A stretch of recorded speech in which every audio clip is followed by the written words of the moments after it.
नमस्ते छात्रों, मैं Xavier Kavita Sharma, faculty of Ayurvedic science, Jyoti Vidyapeeth, women's university. छात्रों, आज हम संज्ञा प्रकरण के सूत्रों का आगे का अध्ययन करेंगे। इससे पहले हमने संज्ञा प्रकरण में पढ़ा था इस संज्ञा सूत्र, और सबसे पहले अपने फर्स्ट सेशन में पढ़ा था वहाँ पे माहेश्वर सूत्र। जैसा कि माहेश्वर सूत्र कितने होते हैं? 14 होते हैं।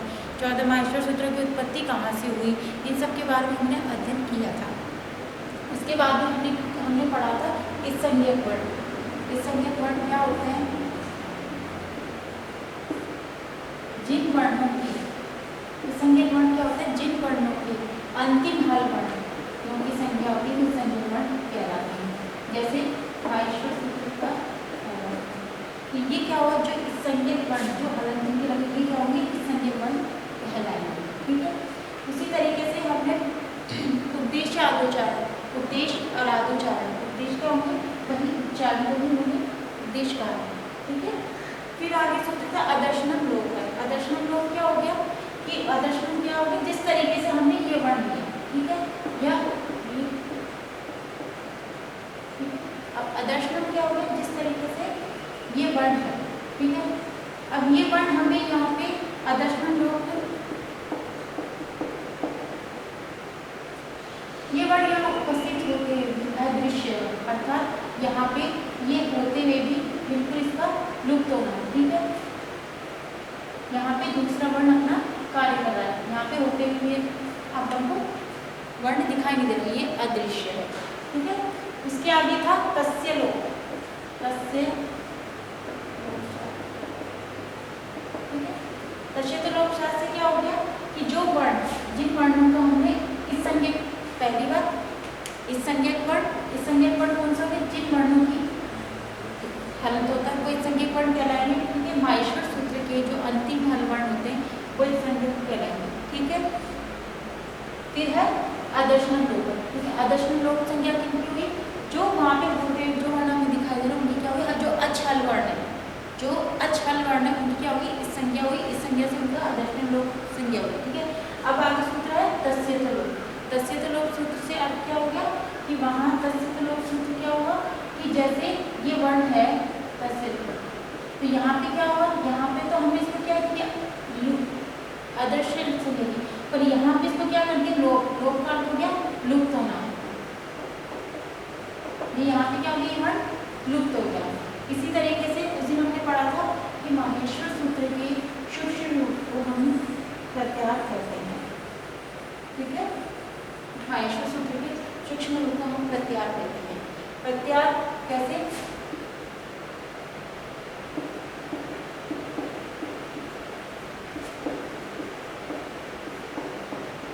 ठीक है।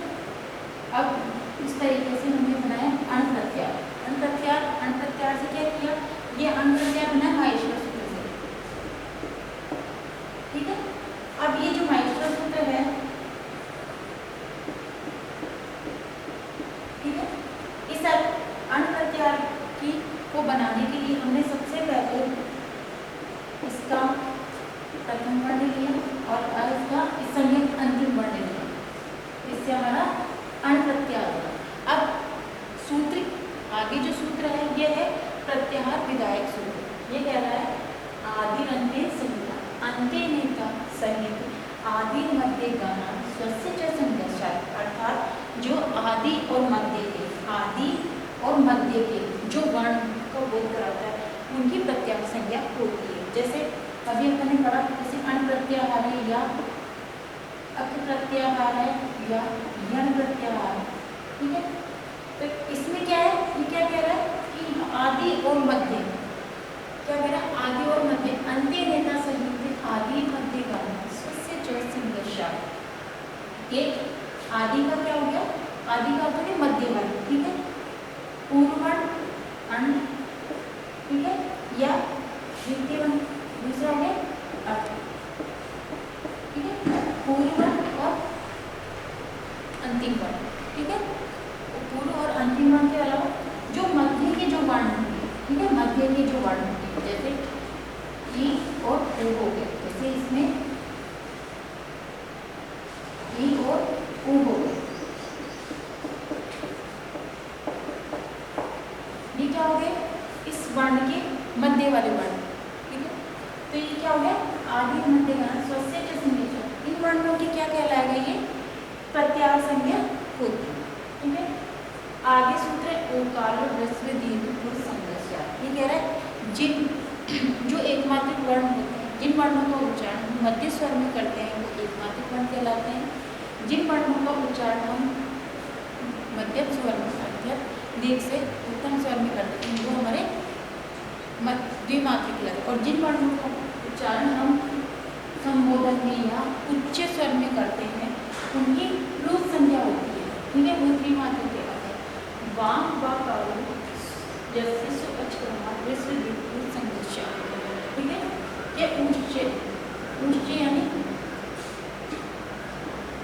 दीर्घ स्वर में, दीर्घ स्वर में, और ये हो गया प्लुत। स्वर कितने हो गए, 3 हो गए। कौन कौन से हो गए,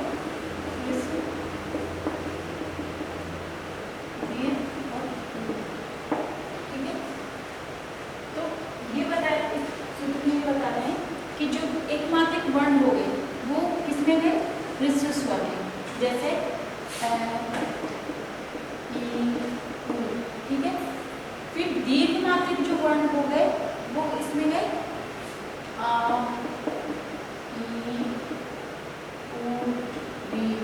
ठीक है। और जो प्लुत स्वर में जो वर्ण जो हमें संबोधन के लिए, जैसे हे राम या ओम का उच्चारण करके हम जो मतलब कि धीरे स्वर से हम उच्च स्वर की तरफ जाते हैं, उन वर्णों का उच्चारण प्लुत स्वर में किया जाता है। तो वहाँ पे उन वर्णों की क्या हो जाएगी, प्लुत संज्ञा हो जाएगी, अर्थात इनकी ह्रस्व दीर्घ प्लुत संज्ञा हो जाती है, ठीक है। फिर उच्चेर्गात, ये कह रहा है उच्चेर्गात कि तालवादिषु संभावेषु स्थानेषु धर्मवान निष्पन्नो जनता संख्या। ये कह रहा है जो तालु के साथ संभावेषु यानी तालु के साथ में स्थानेषु उधर भाग के साथ में जो वर्ण निकलते हैं या उच्चारित होते हैं उनकी उच्चेर्गा संज्ञा होती है, ठीक है। दोबारा बता रही हूँ, तालु के साथ जो उच्चारण अर्थात तालु और उधर भाग को कर जो स्पर्श करते हुए वर्ण निकलते हैं उनकी उच्चेर्गा संज्ञा होती है, ठीक है। उसी तरीके से निच्चेर्गा तालवादिषु संभावेषु स्थाने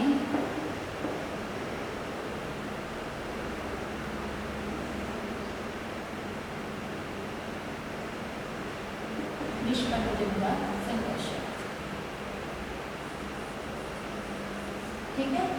तो यहाँ क्या कह रहे हैं कि जिन वर्णों का उच्चारण नीचे स्वर में, ठीक है, नीचे टच करते हैं, तालु के साथ में जिन वर्णों का उच्चारण नीचे स्पर्श करते अर्थात कंठ को स्पर्श करते हुए वर्ण जो उच्चारित होते हैं उनकी कोई संज्ञा जो संज्ञा हो जाती है निच्चेर्गा संज्ञा हो जाती है, ठीक है।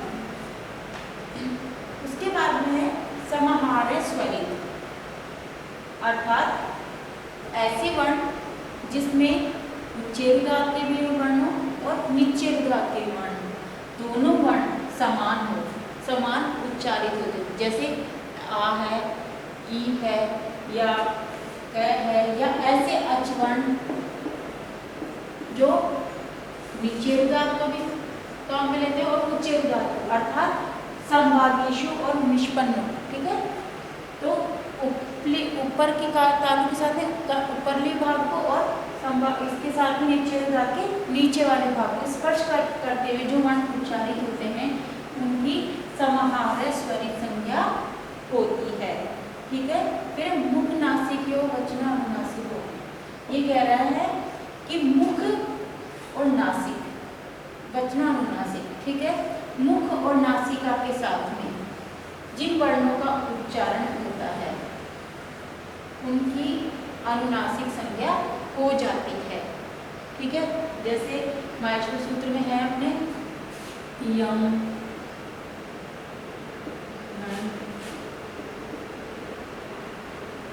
इस तरीके के वर्ण जिनकी यम हो गया है ना, तो इस तरीके के जो वर्ण होंगे वो उनकी क्या हो जाएगी, अनुनासिक संज्ञा यम गणनम। ठीक है, यम गण, ठीक है, इन वर्णों की क्या हो जाएगी, अनुनासिक संज्ञा हो जाती है। ठीक है, दोबारा रिपीट कर रही हूँ कि प्रत्याहार, ठीक है, प्रत्याहार सूक्ष्म माहेश्वर सूत्र के जो सूक्ष्म रूप होता है उसको प्रत्याहार कहते हैं। ठीक है, फिर स्वर कितने होते हैं, 3 होते हैं। ठीक है, एक मात्रिक, द्विमात्रिक और त्रिमात्रिक। ठीक है, इन स्वर के 3 भेद, ऋस्व दीर्घ स्वर के 18 भेद भी बताए गए हैं, 18 भेद भी बताए गए, ऋस्व स्वरित। ठीक है,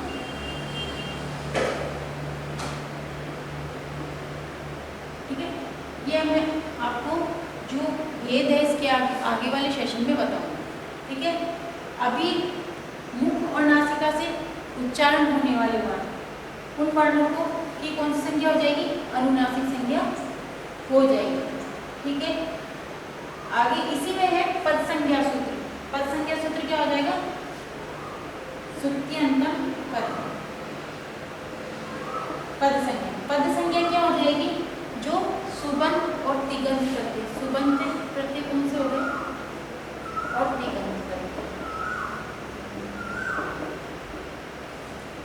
ठीक है, सुबंत और तिगंत प्रत्यय जो वर्ण शब्द रूपों का उच्चारण करते हैं, निर्माण करते हैं, उन वर्णों के साथ जो प्रत्यय कार्य करता है वो सुबंत प्रत्यय हो गया, और तिगंत प्रत्यय जो धातु को निर्माण करते हैं। ठीक है, सुबंत प्रत्यय कितने होते हैं, सुबंत प्रत्यय होते हैं